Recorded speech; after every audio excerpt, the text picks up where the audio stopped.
thil tu zong zong te invite si bai ve kole voin hi October ni som ni ania lunglei ko tuala September ni ruka rong taka an tha tak pike van lal du ati chhum te an pung kho ma heti lai hian lungoi lo na lan tir chia chu an ni lo ro rel na dik an u naw nu a then khat tan chuan an nu te ani a then khat tan chuan an far nu te pon yang pidu ati ta na ro rel na dik fu tin heti lai hian plakat kengin an pung kho ma report kan ngai thadon ani tin mi puitana kan hriat tur chu hemi chung changa hianin tual that tu ni ngai apu lal choi moya let pan chong lammi Myanmar sipai bang nia thren khatin an so hi September ni riat khan man ani to a lut a hianin lunglei district jail sajai ko na auma voin hi an han pun khom na chan po hi ko ta a in lan ni masaber ni inan soya am ero chu tunlai kan hrileng me ka wang hianin ko ta a hringa hranin choi moi hi a in lan theilo war chuala a in lan angai dona chu mi den chen chuan an chung te an pung khoma an chung ten hetiang program an buat soi don ti an hriat khan an thian te an then rol tha le an laina nai te an ron pung khom ve le ani tin kan hriat pho tur chu hemi chung chang a hian tun thleng hian police lam hian charge sheet an la the lu lowa mi then khat chuanin an va the lu thar ve kan ti mei theya tual that chung chang hi thu buai lian tak ani awangin charge sheet the lu nan po hian ni som pu hun an neya voin hi pidu ati an tha atanga ani somli palina ania achan ve angjong a han chut poin achan ve kha alakal che lo police te hianin mipui ngaya chon charge sheet an the lut harvia win ngai maila ni somli pali chawalania ala tai che chuang lo ani ti kha kan riat apoi mo atin police lampang hianin evidence kan nei thatok antia OC te kan ti puya thana kan han kalpoin tatia mipuina police ten tual khat tu ni lo jok an manin yang ati zo na rang social media a handar te hianin kan ru chu an thina police lampang hi evidence ani telin kan nei thatul tula kan convict ngei don ani antia chuti ruale ro chuan van tlang thriata social media an evidence te an puan zara rem si lowa chu kan thriat pu yang aya tin soile soi tu tual kha thu boi lian ta kan awang khan thok le khata chin fel bor the ani lo ani ti kan thriata thome engting nge he case an kalpui zel don kan threlowa am ero chu engpo ni sela lunglei police hi Mizoram po kan police nei sha tin a nu chui konga phei chuan kan fak ten nia hovel huap ang po tual kha thu boi chin fel konga wall record lo siam hial to tu an ni awangin an thil ti le an thu soi hi iring phot ang u kalome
na boruak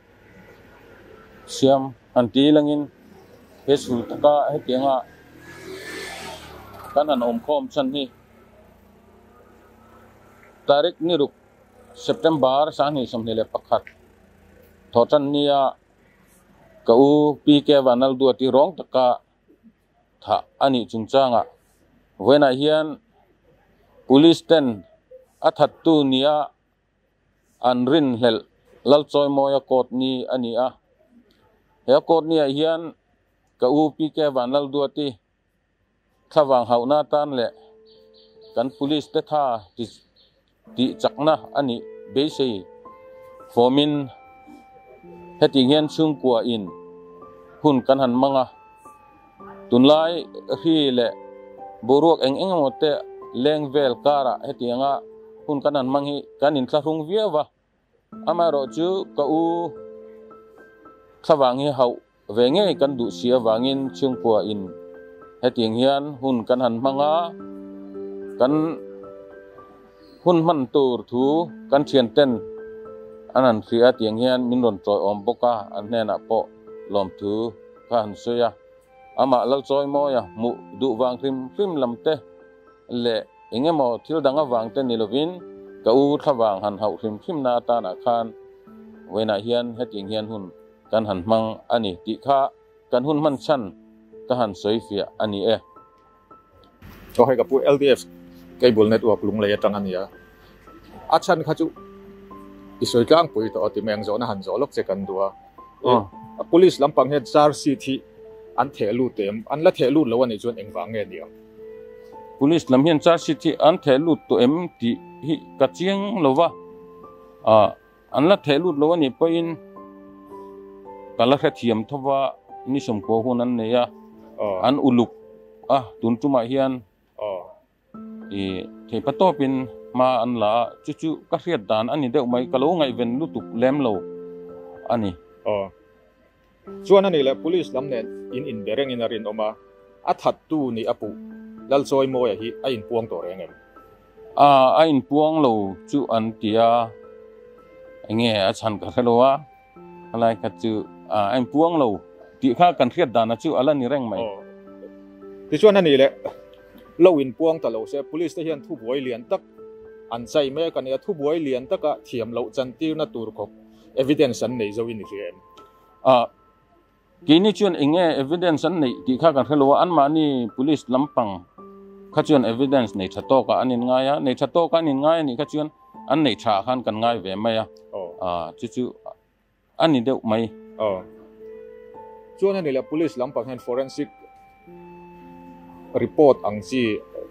al aizola an thon phei te kha an dong to em tuna hian engtin nga in hnen a soi ten nem an nei lo eng man nei lo wa a zo po kan zot bok lo wa tin evidence til